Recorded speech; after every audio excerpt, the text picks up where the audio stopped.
तो चलिए फ्रेंड्स, अब हम बात करते हैं हमारे नेक्स्ट वीडियो की, हमारे सेकंड वीडियो की। इससे पहले जो मैंने वीडियो बनाया था उसमें मैंने आपको बताया था कि सेंटेंसेस के प्रकार क्या हैं, है ना। मतलब मैंने आपको बताया था on the basis of function, सीधी सी बात है कि वाक्यों को उनके फंक्शन के आधार पर, उनकी उपयोगिता के आधार पर, है ना, आप उनको 5 भागों में बांट सकते हो। जैसा कि आपको दिख रहा है ना, ये हमारा पहले वाला वीडियो था जिसमें मैंने इन 5 सेंटेंस की बात की थी, है ना। तो सेंटेंसेस, है ना, उनके टाइप्स, उनके काइंड्स जो भी आपके हैं on the basis of their function, statement, interrogative, imperative, optative और एक्सक्लेमेटरी, हमने इनकी बात कर ली थी कि किसमें क्या होता है। अब हम थोड़ा सा विस्तृत जानकारी लेते हैं, तो सुनिएगा। मैं आपको बताऊं तो स्टेटमेंट और इंटरोगेटिव ऐसे सेंटेंस है जिनको हम टेंस में बनाएंगे, है ना। स्टेटमेंट और इंटरोगेटिव ऐसे सेंटेंस है जिनको हम टेंस में बनाएंगे, लेकिन इंपेरेटिव को आप टेंस में नहीं बनाएंगे, ऑप्टेटिव को आप टेंस में नहीं बनाएंगे, ठीक है। और बचा एक्सक्लेमेटरी, इसको भी आप टेंस में नहीं बनाओगे। इन तीनों को मैंने रॉन्ग किया है ना, इन तीनों को मैंने रॉन्ग किया है, ठीक है। इन तीनों को आप टेंस के तहत नहीं बनाओगे, है ना। सर क्यों, ऐसा क्या है जो आपने कहा कि आप स्टेटमेंट और इंटरोगेटिव को तो टेंस में बनाओगे लेकिन इंपेरेटिव, ऑप्टेटिव और एक्सक्लेमेटरी को आप टेंस में नहीं बनाओगे, ऐसा क्यों? तो सुनिएगा भाई, इस बात को अगर आपको समझना है कि सर आपने ऐसा क्यों कहा, तो उसके लिए पहले आपको टेंस के बारे में जानना पड़ेगा कि टेंस का मतलब क्या है ना, ठीक है। What is the meaning of tense? तो सुनिएगा, अगर मैं टेंस का मीन आपको क्लियर करूं तो टेंस का मीन होता है to change the form, to change the form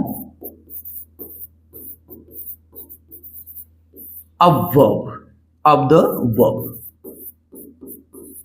कहने का मतलब हो गया कि अगर आप वर्तमान, है ना, समय में बात करना चाहते हैं, मतलब अगर आप प्रेजेंट टाइम में बात करना चाहते हैं, है ना, तो आपको प्रेजेंट टेंस का यूज करना है। अगर आप पास्ट टाइम की बात करना चाहते हैं तो आपको पास्ट टेंस का यूज करना है, सीधा सा है ना। अगर आप फ्यूचर की भी बात करते हैं तो आपको फ्यूचर टेंस का प्रयोग करना है ना। चलिएगा, कुल मिलाकर हम बात करते हैं, अगर हमें प्रेजेंट की बात करनी तो हम करते हैं, पास्ट की बात करनी तो हम करते हैं, और हम चेंज करते हैं टेंस को। उसमें आप क्या चेंज करते हो? उसमें हम वर्ब की फॉर्म चेंज करते हैं। बात समझे कि नहीं समझे? उसमें हम वर्ब की फॉर्म चेंज करते हैं। जैसे ही हमने वर्ब की फॉर्म चेंज की, टेंस चेंज। इसीलिए तो मैंने आपको कहा है to change the form of the verb. अगर आप वर्ब की फॉर्म को चेंज करते हो, है ना, ठीक है, इसी प्रोसेस को हम क्या कहते हैं? टेंस।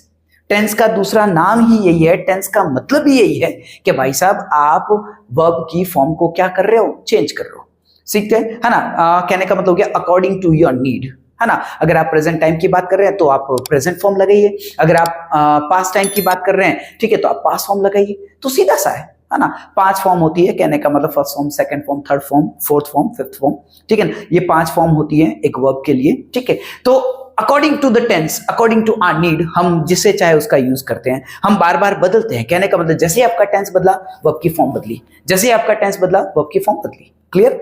तो मेरा कहने का मतलब है कि साहब यहां पर तो आप बिल्कुल, है ना, जैसे ही आपकी नीड है वैसे हम वर्ब की फॉर्म को चेंज करते हैं, लेकिन इंपेरेटिव में नहीं करते हैं, ऑप्टेटिव में भी हम वर्ब की फॉर्म को चेंज नहीं करते हैं, और एक्सक्लेमेटरी में भी नहीं करते। क्यों नहीं करते sir? Because they have fixed structures. सीधा सा है, इन सब का अपना अपना फिक्स स्ट्रक्चर है साहब, है ना। और ये उसी स्ट्रक्चर पर चलते हैं। जो स्ट्रक्चर ने कह दिया, स्ट्रक्चर ने कहा फर्स्ट फॉर्म लगानी, तो बस फर्स्ट फॉर्म लगानी है। आपको कोई सेकंड फॉर्म का यूज नहीं करना, आपको कोई थर्ड फॉर्म का यूज नहीं करना है ना। तो कहने का मतलब हो गया जो इन सेंटेंसेस ने कहा आपको वही बात माननी, बात क्लियर।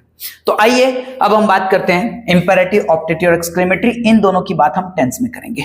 तो ठीक है, देखते हैं हम, सुनिएगा। देखिए, सबसे पहले मैं बात करूंगा इंपेरेटिव की। मैंने आपको लिखा है sentence with a fixed structure, वो वाक्य जिसका अपना एक फिक्स स्ट्रक्चर है ना, ठीक है, एक पैटर्न है।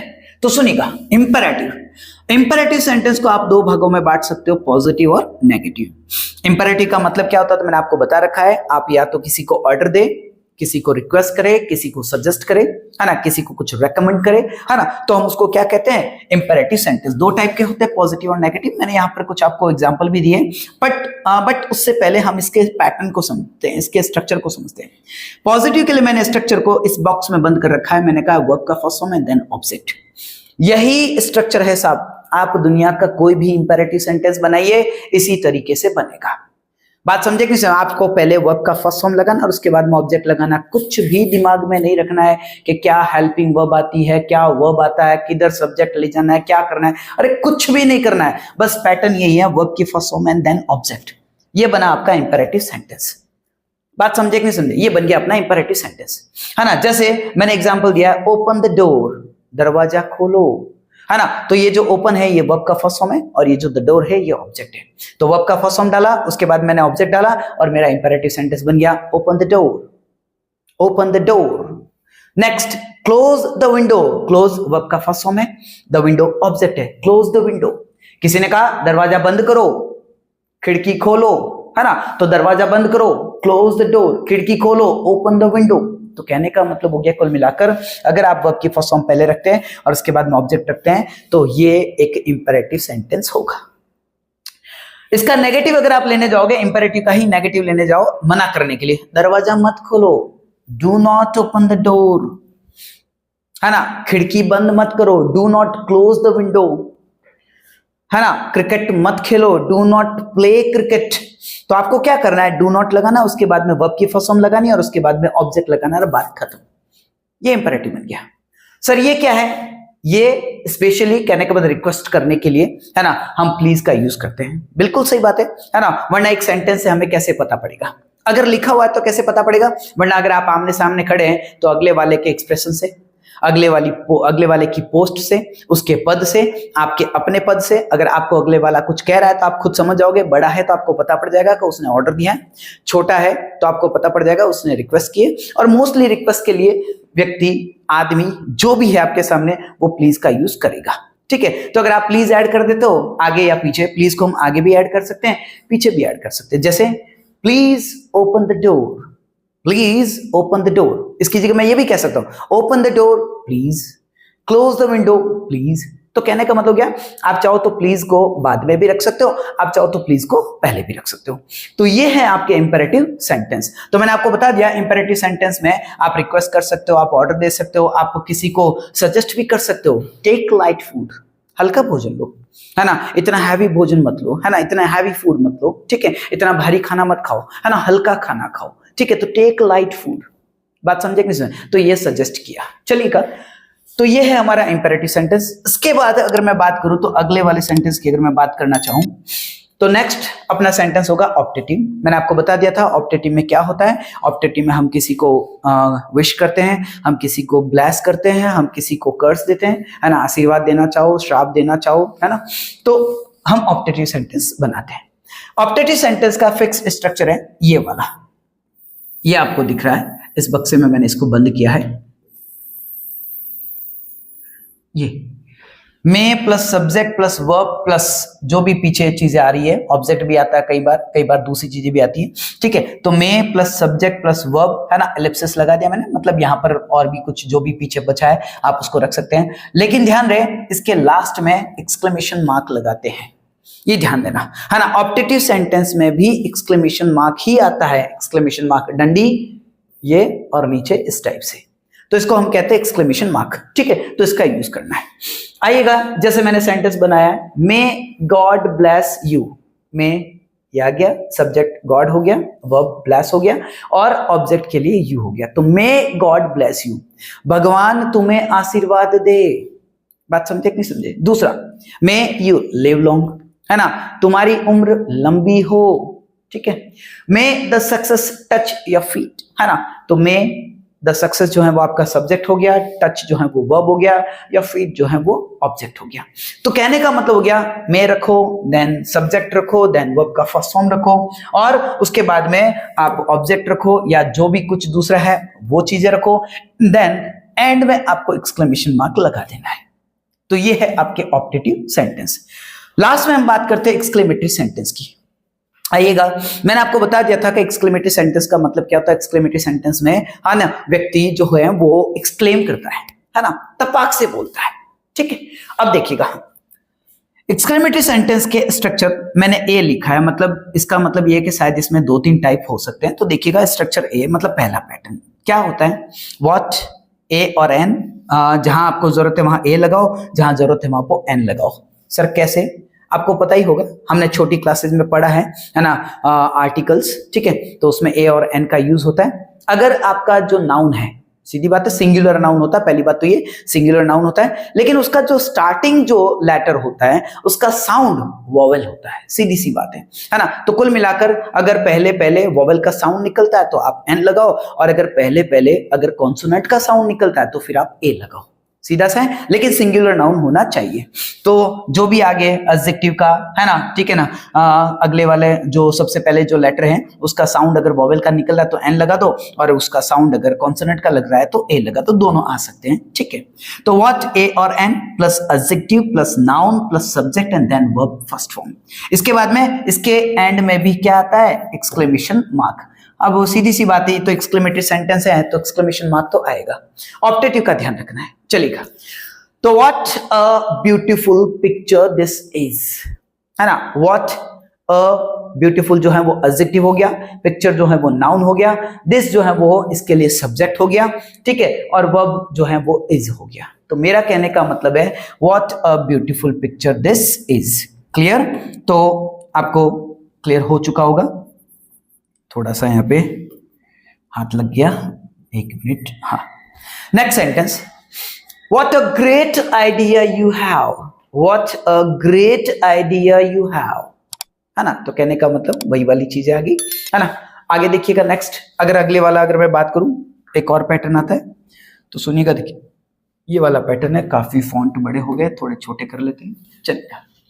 स्ट्रक्चर बी, स्ट्रक्चर बी में अगर आप देखने जाओ तो हाउ प्लस एडजेक्टिव, उसके बाद एडवर्ब लिखा है, मतलब कभी कभार एडजेक्टिव भी आता है, कभी कभार एडवर्ब भी आता है, जिसकी आपको जरूरत हो, ठीक है। तो हाउ, एडजेक्टिव और adverb plus subject plus verb, है ना। इसके बाद में भी आपको ध्यान रहे एक्सक्लेमेशन मार्क आएगा, बिकॉज एक्सक्लेमेटरी सेंटेंस है ना, तो definitely we use exclamation mark after the sentence. तो सुनिएगा, देखिए हाउ प्लस एडजेक्टिव और adverb plus subject plus verb first form. Okay, जैसे हाउ लकी शी इज, वो कितनी लकी है ना। हाउ लकी शी इज, वो कितनी लकी है, ऐसा कहना चाह रहे हैं। How foolish you are, how foolish you are, तुम कितने मूर्ख हो, कहने का मतलब क्या, चेहरे पे हाव भाव दिख रहे हैं। हाउ फुलिश यू आर, कितने मूर्ख हो तुम, कितने नॉनसेंस हो, कुछ समझ में नहीं आता तुम्हें, कहने का मतलब क्या, हाव भाव चेहरे से, है ना, ठीक है ना, टपाक से वो एक्सक्लेम कर रहा है, हाउ फुलिश यू आर, है ना। हाउ लकी शी इज, वो कितनी लकी है, क्या बढ़िया हस्बैंड मिला उसे, कितना पैसे वाला हस्बैंड मिला है ना। लड़कियां आपस में बात करें, अगर समझ लो कोई सहेली है, उसको बढ़िया पैसे वाला आदमी मिल गया, ठीक है, तो कहेगी वो, है ना, हाउ लकी शी इज, ठीक है। अब सुनिएगा, हाउ क्विकली ही रन्स, ये जो क्विकली है ना वो एडवर्ब है, ठीक है। तो मैंने आपको कहा कि एडजेक्टिव भी आता है, एडवर्ब भी आता है।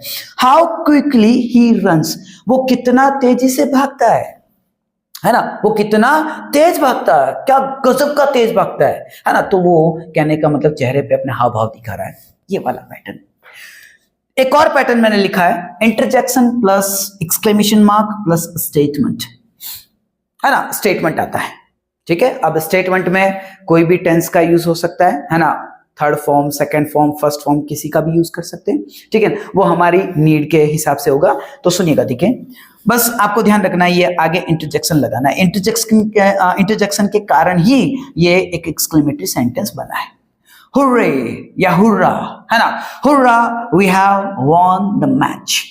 अब यहां पीछे फुल स्टॉप आएगा, because it is a statement, है ना, और स्टेटमेंट के अंत में, है ना, के लास्ट में हमेशा फुल स्टॉप आता है, ध्यान रहे, ठीक है। तो hurrah we have won the match, bravo, है ना, किसी ने किसी को शाबाशी दी, bravo you have done well, वाह क्या बात है, तुमने क्या गजब किया। तो कहने का मतलब हो गया, ये तीन स्ट्रक्चर्स मैंने आपको बताए हैं, है ना, किसके लिए, आपके एक्सक्लेमेटरी सेंटेंसेस के लिए। तो ये मैंने बातें की हैं इंपेरेटिव सेंटेंस की, ऑप्टेटिव सेंटेंस की और एक्सक्लेमेटरी सेंटेंस की। अब आप कहेंगे सर आपने स्टेटमेंट और इंटरोगेटिव की बात नहीं की, तो उसकी बात हम करेंगे टेंस में। अब इसके बाद मैं आपको, है ना, उन सेंटेंसेस की बात करूंगा, ठीक है। अगले वाले नेक्स्ट वीडियो में हम उन सेंटेंसेस की बात करेंगे जो सेंटेंसेस, है ना, टेंस में प्रयोग किए जाएंगे। ठीक है। तो फिलहाल मैंने आपको बता दिया है उन सेंटेंस के बारे में, वे सेंटेंस जिनके अपने फिक्स स्ट्रक्चर होते हैं, जिनको टेंस की किसी प्रकार की जरूरत होती नहीं है, जिनमें हम बार बार वर्ब की फॉर्म बदलते नहीं है, जो भी एक बार पैटर्न फिक्स है उसी पैटर्न को फॉलो करते हैं और हर एक सेंटेंस बना देते हैं। ठीक है, तो इंपेरेटिव हो गया, ऑप्टेटिव हो गया, एक्सक्लेमेटरी हो गया। तो जिस प्रकार से सेंटेंस बनते हैं मैंने आपको तरीके बता दिए कि हाँ इस प्रकार से आप सेंटेंसेस बना सकते हो। चलिएगा, इसी के साथ ये मेरी सारी बातें खत्म कर दी है मैंने। ठीक है, मैं एक बार फिर से आपको कहूंगा कि अगर आपको मेरा पढ़ाने का तरीका अच्छा लगा, अगर आपको बातें समझ में आई है, ठीक है, तो आप मेरे चैनल को सब्सक्राइब करें, आप अपने भाइयों को, अपने दोस्तों को भी कहें, उन्हें भी रेकमेंड करें मेरे चैनल को। ठीक है, और लाइक करें, फॉलो करें, ठीक है, शेयर करें, जितना भी कर सकते हैं, कमेंट भी करें। ठीक, उसके बाद मैं आपको बता दूंगा ये जो भी मैंने मटेरियल अभी डिजिटल बोर्ड पे जो मैंने लिखा है इसका स्क्रीनशॉट जो है, ठीक है ना, नोट्स के रूप में आपको हमारे टेलीग्राम चैनल पर मिल जाएगा। ठीक है, तो उसका लिंक हमने डिस्क्रिप्शन में दे रखा है, तो आप उसको फॉलो कर सकते हैं। चलिएगा, आज के लिए इतना काफी है। Thank you very much.